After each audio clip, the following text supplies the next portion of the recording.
Damage movie synopsis by Zillur Movies Recapped. Damage is a 1992 psychological thriller movie directed and produced with the aid of Louis Malle and starring Jeremy Irons, Juliette Binoche, Miranda Richardson, Rupert Graves, and Ian Bonin. Adapted through David Hare from the novel Damage with the aid of Josephine Hart. The movie is about a British baby kisser, Irons, who has a love relationship with his son's soon-to-be fiancée and will become more and more obsessed with her. Richardson used to be nominated for an Academy Award for Best Supporting Actress and received a BAFTA Award for Best Actress in a Supporting Role for her overall performance as the aggrieved spouse of the film's primary character. Synopsis: Dr. Stephen Fleming, Jeremy Irons, a British cupboard minister, lives a first-class existence with his spouse Ingrid, Miranda Richardson, and younger daughter Sally, Gemma Clark. His older son, Martin, Rupert Graves, is a rising journalist. At a party, Stephen meets a younger half-French girl named Anna Barton, Juliette Binoche, who introduces herself as a shut buddy of Martin's. It is apparent, however, that Stephen and Anna are immediately attracted to every other. When Martin visits his dad and mom in London, he brings Anna with him, revealing that they are romantically involved. The love anxiety between Stephen and Anna is clear, although their companions are oblivious of this. Despite her relationship with Martin, Anna arranges a tryst with Stephen at her apartment. Stephen's obsession with Anna deepens. After an global summit adjourns in Brussels, he travels to Paris to meet her as a substitute of going home. While Martin is snoozing in a Paris lodge room, Stephen and Anna have intercourse in an open doorway in large daylight. Afterwards, Stephen assessments into a lodge throughout the road from Anna's and Martin's, spying on the couple via his window. Eventually, his infatuation reaches a factor: the place he wishes to be with Anna permanently, even at the threat of destroying his relationship with his son. Anna dissuades Stephen from doing this, assuring him that as lengthy as she is with Martin, he will constantly have get entry to her. During a go-to Anna's apartment, Stephen finds that any other man named Peter Wetzler, Peter Sormer, is already present. Peter, unaware of Stephen's affair with Anna, tells him that they are former lovers. A jealous Stephen at first assumes that Anna is dishonest on him and, when Peter leaves, confronts her. Anna denies carrying on with Peter, and then describes in Element the demise of her brother, who had dedicated suicide after expressing an incestuous wish for her. She recounts that she had compulsively slept with Peter in order to grieve over her brother's death, which she had witnessed. Stephen is placated with the aid of this explanation, and the couple as soon as once more have love. The Flemings journey to their U.S. property to have fun Ingrid's birthday. During a meal there, Martin declares his engagement to Anna, which visibly disturbs Stephen. That night, after Stephen receives oral intercourse from Anna, Sally catches them backyard of Anna's room. Soon after, an anxious Stephen lies to Sally about what she saw, telling her that he used to be in simple terms attempting to console Anna about the upcoming marriage. Later, the Flemings have lunch with Anna's mother, who notices the awkward conduct between Anna and Stephen. She efficaciously deduces that they are having an affair and, throughout a vehicle experience with Stephen, warns him to put an stop to it. Stephen firstly complies and calls Anna to give up their relationship. He tries to confess his misdeeds to each Martin and Ingrid, however sooner or later shies away from doing so. However, after Stephen succumbs to temptation and anonymously telephones Anna's apartment, she mails him keys to a renovated flat, the place they can meet. When Anna visits his home, she tells Stephen that she could not marry Martin barring being with him. They go to the flat at an appointed time and commence any other raucous tryst. However, Martin, having been guided to the flat by means of hazard, finds them in mattress together. Stunned, he falls over a stairway railing and plunges to his death. A devastated Stephen clutches Martin's physique whilst Anna silently leaves the scene. Stephen's affair is exposed and will become the challenge of a media frenzy, with a mob of newshounds convening outdoor his house. Inside, an anguished Ingrid reacts to the day's occasions through questioning whether or not Stephen had ever been in love with her. It is strongly recommended that their marriage end. Stephen, now publicly disgraced, is additionally pressured to resign from his cupboard position.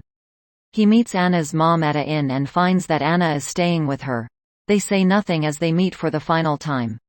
Stephen withdraws from public lifestyles and retires to an unknown place in Europe. In narration, he displays that Anna now has a baby with Peter. In his flat, an image of himself with Anna and Martin, blown up to existence size, hangs on his wall. Plot: Dr. Stephen Fleming, Irons, a health practitioner who has entered politics and end up a minister, lives in London with spouse Ingrid Richardson and daughter Sally Clark. Their grown-up son, Martin Graves, a younger journalist, lives some other place in London. At a reception, Stephen meets a younger woman, Anna Barton Banos, the daughter of a British diplomat and 4 times married Frenchwoman, Karen. Anna introduces herself as a shut pal of Martin's. She and Stephen are right away attracted to every other. Some time later, Martin brings Anna to meet his dad and mom at their dependent townhouse and displays they are romantically involved. The love anxiety between Stephen and Anna is apparent, even though Martin and Ingrid appear unaware. After Anna calls his office, Stephen goes to her flat, the place they have love. The following day, Martin is promoted and Ingrid arranges a celebratory dinner. There, Ingrid appears suspicious and interrogates Anna about her childhood. Anna says her brother, a 12 months older, dedicated suicide at age 16 over love. After dinner, Martin drives Anna domestic and Stephen follows them. Once Martin leaves, Stephen enters and tells Anna how an awful lot he wanted to contact her in the course of dinner, main to them having intercourse again. Anna describes her brother's death, after he had expressed incestuous desire, pronouncing, "He desired me all to himself and no longer to develop up." She says that broken human beings are dangerous, and that she hates possessiveness. Stephen's obsession with Anna deepens. On a whim, he leaves a convention in Brussels to go to Paris, the place Anna is spending the weekend with Martin. While Martin sleeps, Stephen and Anna have intercourse in a doorway. Afterwards, Stephen strikes in contrary Anna and Martin, spying on them. He now desires to be with Anna permanently, even if it destroys his family.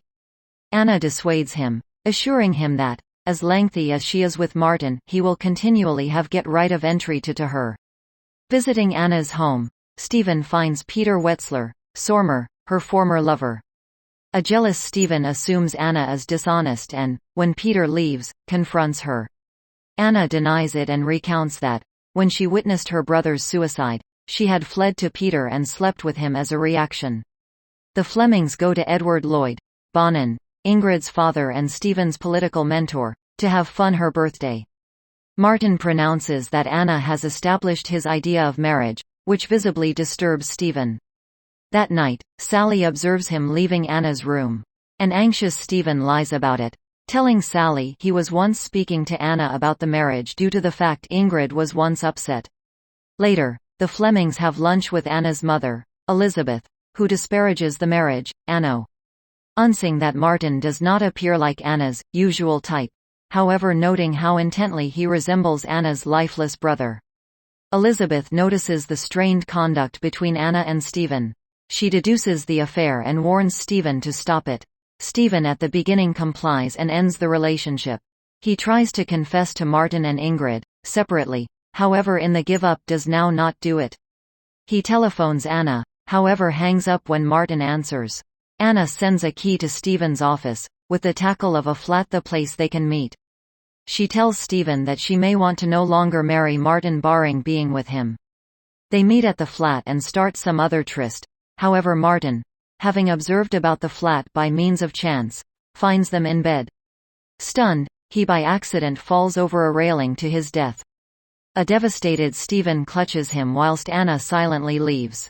Stephen's affair is uncovered and will become a media frenzy. An anguished Ingrid questions whether or not he had ever cherished her and tells him she needs they had by no means met. Stephen resigns his authorities position. Meeting Anna's mother, he discovers Anna is staying with her, however he and Anna are silent in their remaining meeting. Stephen, leaving his spouse and daughter, retires to a rented room in a southern European town. In narration, he exhibits that he noticed Anna solely as soon as in passing at an airport, and that she has an infant with Peter. Stephen stares at a big blow-up on his wall of a image Martin gave him of Stephen, Anna and Martin together. He ends with a calm note. She is no one of a kind from all people else. What occurs when you do not put on underwear? Jeremy Irons and Juliette Binoche do some damage in this 1992 movie, additionally starring Miranda Richardson, Rupert Graves, Ian Bonin and Leslie Caron. Irons is a British cupboard minister who falls for his son's lady friend, Binoche, a deeply disturbed young woman. Despite the facetiousness of my précis line, this is pretty extraordinary movie about emotionally damaged humans and obsession. It additionally comes off as very practical due to the fact the thoughts are portrayed so honestly. On the surface, it looks ridiculous, kind of a love change model of The Graduate, with Binoche concerned with each father and son. Here is the Irons character, Dr. Stephen Fleming, with a tremendous career, a stunning spouse, Richardson, whose father, Bonin, has had an exquisite career. They have 2 adolescents and a beautiful domestic and lifestyle. Why threaten it with a tawdry affair? I saved wondering what an fool Irons was once at some stage in the film, but we understand that in actual life, humans have performed Russian roulette with their careers before. It's clear when Anna seeks out Stephen and introduces herself that her attachment to Martin Graves was once genuinely to get to him, and she does immediately. All they can do is stare at one another. When she invitations him to her apartment, she is sitting on the part of her bed. Seeing him, she sinks to the floor, her hands outstretched. Because she by no means wears underwear, they can typically have intercourse with most of their garments on and have it somewhere. Road corners, tables, Stephen's father-in-law's house. The intercourse is not specially erotic to watch. It is awkward looking due to the fact of the frenzy involved. Part of the obsession for Stephen is the unleashing of ardor. It's been sublimated. Section of it is the risk, and a section of it having something he did not have in his very own early life that his son has now. Does he seem at Martin and see that Martin's existence is in advance of him and that he, Stephen, is no longer young? Possible. Is he indignant with Martin for changing him in his wife's affections? Perhaps. For Anna, the reasons and thrills are distinct. Due to a tragedy in her existence involving her brother who curiously used to be in love with her too. She is taking part in some bizarre psychological recreation in which there is no actual winner. The appearing is dazzling. Binoche is exquisitely dressed, although some of these dazzling garments are ripped off of her. She brings an exotic, androgynous and mysterious exceptional to the position of Anna. Irons is remarkable as an uptight father and half-crazed lover. Leslie Caron has a small position as Anna's mother. She's beautiful as ever and robust in a dramatic function of a girl who drinks a little, however, who though has Stephen's number. The closing 30 minutes of this film are some of the most shattering moments in film, and what makes them so shattering is now not solely the scenario, however the certainly devastating, visceral, no-holds-barred overall performance with the aid of Miranda Richardson. She is ably supported via author and director who each knew something about profound pain. Her overall performance is superb. That she had the fabric to supply that overall performance and a director who let her go makes this movie in reality unforgettable. When damage is over, you may not be the character you had been when you started out observing it. It's so uncommon in modern times to see such a fascinating, character-driven film. It will remain with you for a lengthy time. A Louise Malle masterpiece of unbridled passion. Fatale, Damage, is one of the most deeply lustful and emotionally charged motion pictures I've viewed in years, a proper Louise Malle masterpiece of unbridled passion. The love scenes are hot, to say the least, and all in no way be capable to appear at Juliette Binoche once more barring remembering them. Jeremy Irons does amazing work right here, and Amanda Richardson, whose section truly would not require an awful lot in the course of most of the movie, certainly steals the movie with some over-the-pinnacle performing at the end. However, it is Juliette Binoche who anchors this great film with her riveting performance and her sturdy and pretty astounding visible presence. I absolutely could not take my eyes off her on every occasion she was once on screen. In March 2022, it used to be introduced that a 2D adaptation of Damage used to be set to be developed for Netflix in the shape of an unique 3-part restricted series. It is produced via France's Gaumont Film Company and Moonage Pictures in the UK. It has been validated that the solid will encompass Richard Armitage as William, originally Stephen, Charlie Murphy as Anna, Indira Varma as Ingrid, and Rish Shah as Martin, whilst Pippa Bennett-Warner will additionally characteristic in cast. The sequence will be written through Morgan Lloyd Malcolm and Benji Walters, with Glenn Leyburn and Lisa Bajos Dessa directing. Matthew Reed, Frith Triplady and Alison Jackson will serve as government producers.